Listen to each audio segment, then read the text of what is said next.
திரு அக்னீஸ்வரன், தமிழ்நாடு நிதி சிக்கலை சந்திக்குது. சித்தாந்த ரீதியான இத்தனை வருடங்களாக பின்பற்றி வந்த இருமொழி கொள்கையை அதிமுகவும் ஆதரித்த கொள்கையை திமுக இன்னைக்கு அதை காக்க போராடிட்டு இருக்கு.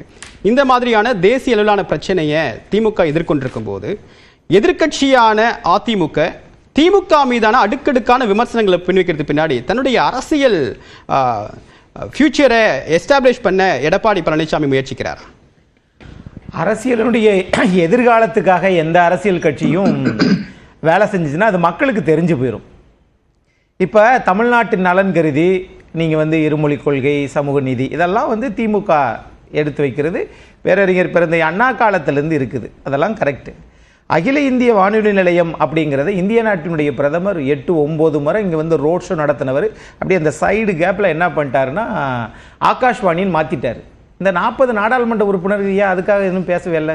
மாநிலத்தில் இருமொழி கொள்கை வேண்டும், ஆனால் மத்திய அரசினுடைய நிறுவனத்தில் பேரறிஞர் பெருந்தகை அண்ணா பேசி போராடி வாதாடி வாங்கினதை திமுக இன்ன வரைக்கும் அதை செய்யலை. அதை விட்டுருவோம். இப்போ நான் கேட்பது, இப்போ ஏன் இந்த குறியீடு மாறி இருக்குது அப்படின்னு சொன்னால், இன்றைக்கு அமலாக்கத்துறை வெளியீட்டுக்கு வந்துருது ஒரு பாட்டில் இருக்கு 10 ரூபாயிலிருந்து 30 ரூபாய் வரைக்கும் இவங்க அதிகரித்து வித்திருக்கிறாங்க.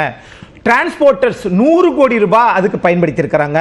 1000 கோடி ரூபாய் இங்க வருமான வரி சோதனை நடந்துச்சு இல்லையா, அதுல 1000 கோடி ரூபாய் என்று இன்றைக்கு அமலாக்கத்துறை சொல்லி இருக்கிறது. இன்றைக்கு அமலாக்கத்துறை சாயந்தரம் நீ 6 மணிக்கு பாருங்க. என்னுடைய கேள்வி அமலாக்கத்துறை சோதனை தமிழ்நாட்டில் ஒரு 8 ஆண்டுகளா நடந்துட்டு தான் இருக்கு. அது முன்னாள் தலைமை செயலாளர் தொடங்கி அப்ப இருந்த செக்ரட்டரியேட், சீஃப் செக்ரட்டரியேட்ல இருந்து எல்லா இடத்துலயும் தொடங்குச்சு. இப்போ வரைக்கும் நடந்துட்டு தான் இருக்கு. இந்த 8 ஆண்டுகளாக இந்த ரூபாய் குறியீடு மாறல. இப்ப மாறுறது அப்படின்றது மாநில உரிமையுடைய எதிர்ப்பு போராட்டத்துடைய குறியீடுன்னு சொல்றாரு. நீங்க அமலாக்கத்துறை சோதனைன்னு சொல்றீங்க. இதை எப்படி எடுத்துக்கொள்றது? நீங்க இன்னைக்கு எனக்கு காய்ச்சல் இவ்வளவு வருது அப்படின்னா, ஏப்பா நீ 10 வருஷத்துக்கு முன்னாடி உனக்கு நல்லா தானே இருந்துச்சுன்னு சொல்லக்கூடாது. அன்னைக்கு அமலாக்கத்துறை சோதனை ரைடு நடந்துச்சு சொல்றேன். நான் இப்படி சொல்றேன், நீ உங்கபடியே நான் கேட்கறேன். நான் இங்க கேட்கிற கேள்விக்கு நான் கட்டுப்படுறேன்.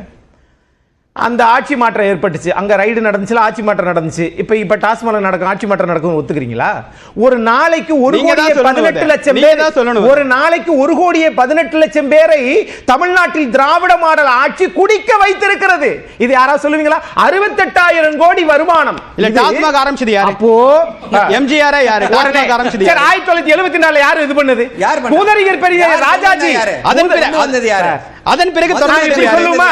இல்ல அப்படி சொல்லுமா? நம்மெல்லாம் பேசுறதுக்கு வெள்ளக்காரங்க தான் சுதந்திரம் கொடுத்தாங்க அப்படி நம்ம பேசுவோமா சார்? நான் இப்ப கேட்பது இன்னைக்கு குடிச்சுக்கிட்டு இருக்காங்கன்னு சொல்றேன். இதுக்கு யார் ஆரம்பிச்சா அப்படின்னா இது எதுவும் விடையா? அதுக்கு பதிலா இல்ல கட் ஆஃப் டேட் யாருனாலும் வசதிக்கு வச்சுக்கலாம் சார். விட்டுருவோம் சார். நான் இதுக்கு நீங்க தான் தொடங்குனீங்க. உங்க பாயிண்ட்க்கு வந்துறேன் சார். இப்ப 8வது அட்டவணை அப்படின்றீங்களா? இதுல என்னன்னா, பாரதிய ஜனதா ஆடுகிற நாடகத்தில் முதன்மையான நாடகம் இதுதான். ஏன்னா 2003 மரியாதைக்குரிய புரட்சி கவிதாசன் தான் புதுக்கோட்டைக்காரர், வழக்கறிஞர், அவருக்கு தெரியும். 2003 இந்திய நாட்டினுடைய உள்துறை அமைச்சர் லால் கிருஷ்ண அத்வானி அவர்கள் என்ன சொன்னாங்கன்னா, பொடோ, டோக்ரி, மைதிலி, சந்தாலி ஆகிய 4 மொழிகளை சேர்த்து 22 மொழிகளா மாத்தினாங்கல்ல.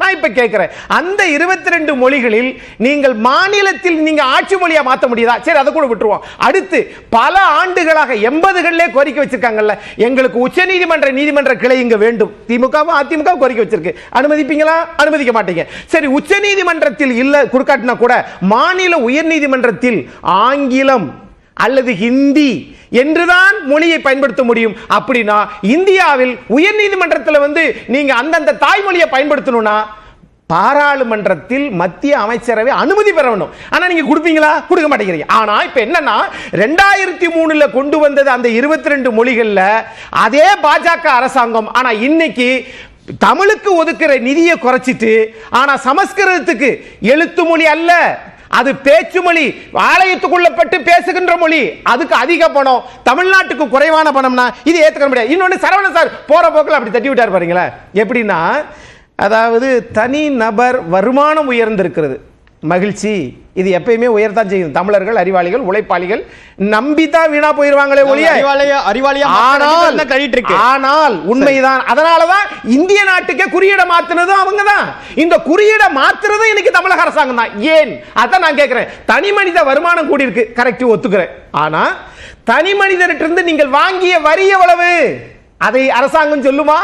சொல்லுங்க. 600 ரூபாய் கட்டிக்கிட்டு இருந்தவங்க இன்னைக்கு 2400 ரூபாய் வரி. அதெல்லாம் வந்து சொத்து வரி உயர்த்த மாட்டோம் என்று சொன்ன திமுக இன்னைக்கு சொத்து வரி உயர்த்தது. சொத்து வரி உயர்த்தது எல்லாத்துக்கும் ஒன்றிய அரசு தான் காரணம். நாங்க எதுவுமே செய்யல, ஆனா தொடர்ந்து ஜெயிச்சுக்கிட்டே இருப்போம். ஆனா தமிழ்நாட்டு மக்களுக்கு எந்த நன்மையும் செய்ய மாட்டோம்னா இது காதுல பூசுத்துற வேலை இல்லையா? அது சரி, ஓகே. இல்ல, தமிழ்நாட்டு மக்கள் எத்தனை நாளைக்கு இந்த தமிழ்நாட்டு மக்களுக்கு நல்லதே செய்யலன்ற பூரா பொய். இல்ல, இப்ப கேட்டா பேருந்துக்கு போய் இலவசமா கொடுத்தோன்றீங்க. யார் காசு? மக்கள் காசு. அந்த மக்கள் காசை கொடுத்தது ஒரு பெருமையா?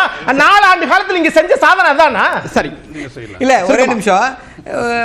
இப்ப அடுத்து சொன்னா இதுதான் செஞ்சீங்களா அப்படின்னு வர, இன்னொன்னு சொன்னா இதுதான் செஞ்சீங்களான்னு வர. இப்படி சாதனைகள் வந்து ஏராளம். ஒரே ஒரு சின்ன காலை சிற்றுண்டி திட்டம், புதுமை பெண் திட்டம், உரிமை தொகை திட்டம், ஐயா எத்தனையோ திட்டங்கள் இருக்கு. இப்படி என்னால சொல்லிக்கிட்டே போக முடியும். சொன்னா என்னத்துக்கு ஒன்னு இப்படியே சொல்லிட்டு இருப்பாரா? சரி.